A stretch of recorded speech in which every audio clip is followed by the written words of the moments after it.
Unnao rape case की victim हमारे साथ हैं। मैम, आपके रेपिस्ट को बेल मिल गई है, उनका लाइफ सेंटेंस सस्पेंड हुआ है। जब आपने ये पहली बार सुना, आपको क्या महसूस हुआ? मुझे अंदर से लगा मैं अपने आप को सुसाइड कर लूं उसी कोर्ट में। जज साहब हमारी बात सुने नहीं, जज साहब कुर्सी में नहीं बैठे, वो खड़े खड़े ही जजमेंट सुना दिया। इसका मतलब जज साहब बिक चुके हैं। हम खुल के बोलो, हाई कोर्ट नहीं बिका, थैला भर के पैसा गया, जज साहब बिक चुके हैं। देश का पहला ऑर्डर है जो कुलदीप सिंह सेंगर को इसमें जमानत मिल गई है, सजा रोकते हुए। आसाराम राम रहीम की सजा नहीं रोकी गई, उनको पैरोल बेल भी मिली तो इलाज के लिए मिली, फिर उसके बाद अंदर गए।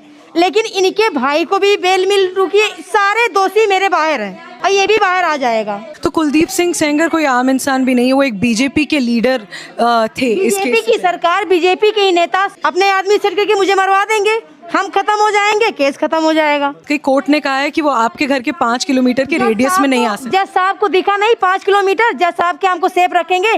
5 किलोमीटर जज साहब ने हमको कैद कर दिया कि मैं 5 किलोमीटर से आगे नहीं जा सकती हूँ। यही हो रहा।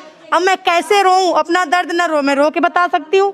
मेरे घर में शोक मचा हुआ है, उनके घर में पटाखे दग रहे हैं। जिसने जुर्म किया है वो बाहर हो रहा है और आपको अब कैद में रहना पड़ेगा, क्योंकि आपको अपनी लाइफ के लिए डर है, क्योंकि वो बाहर। डर है, हमेशा डर है। अगर ये देश भूल चुका है कि आपके साथ क्या हुआ था 2017 में, आप क्या बताना चाहेंगी, एक अपना मैसेज देना चाहेंगी? 2017 में हमारे साथ कुलदीप सेंगर ने रेप किया, उसके बाद मेरे पिता को मारा, उसके बाद मेरा एक्सीडेंट कराया। इस जजमेंट के बाद आप शांति से इंडिया गेट पर बैठी थी, कोई उसमें वायलेंट प्रोटेस्ट नहीं थी और वो भी आपको करने का हक नहीं दिया गया। आपको गेट में बोला कि आपका अधिकार नहीं है, ठीक है मेरा अधिकार नहीं है, लेकिन क्या रेप करना अधिकार है? आखिरी सवाल, ये इतना बड़ा केस बना था मैम, पूरे देश की अटेंशन थी इस केस पर, और उस केस में अगर कन्विक्ट को रिलीज कर दिया गया तो और औरतों की सेफ्टी के लिए ये क्या मैसेज जाता है? हम ही नहीं है, हमारे से बहुत देश में बहनें हैं हमारी कि रेप होता है, उनकी तो हिम्मत टूट चुकी है कि रेप होगा 5 साल बाद बाहर आ जाएंगे।